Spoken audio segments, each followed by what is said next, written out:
Hey guys, today we're going to be saddling Falcon for the very first time. Now Falcon's a wild Mustang that I've been gentling, and he recently moved over to this barn. Now, a couple days prior, I introduced Falcon to the arena in this new location. Changing the location can actually be a pretty big deal for a horse.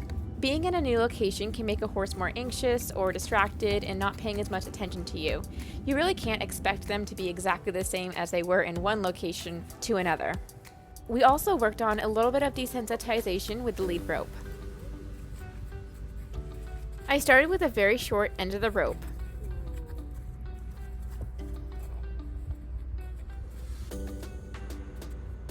He quickly figured out all he had to do was stand still, and then I was able to increase my rope length. This was just the very beginning stages of getting him ready for a saddle pad. A couple days later, I started the session out using a bareback pad. I started with some desensitizing, similar to like I did with the lead rope.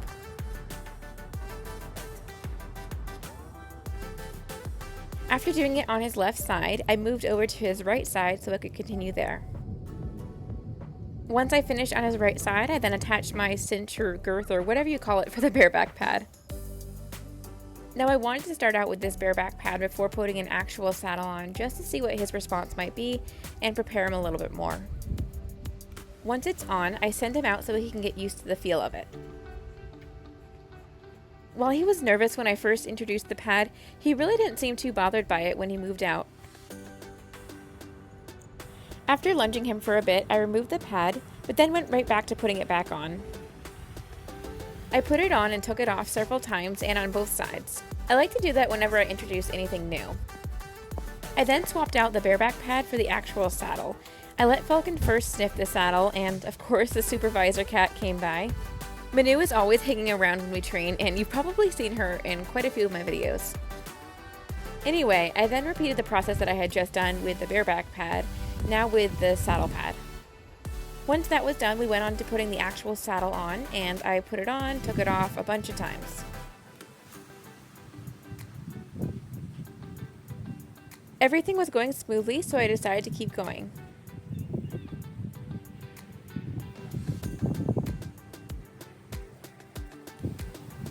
Once I tightened the cinch, I unhooked the lead line and let him free in the arena. I want him to move out and get a feel for the saddle.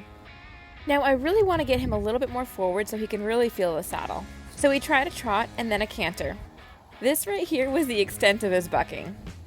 Now I did want him to move out with the saddle, but I also want to be mindful of the length of his hooves. His hooves are quite long and he's getting ready for his first farrier appointment. I know it probably seems unrelated, but the more that I expose him to before the farrier, the better.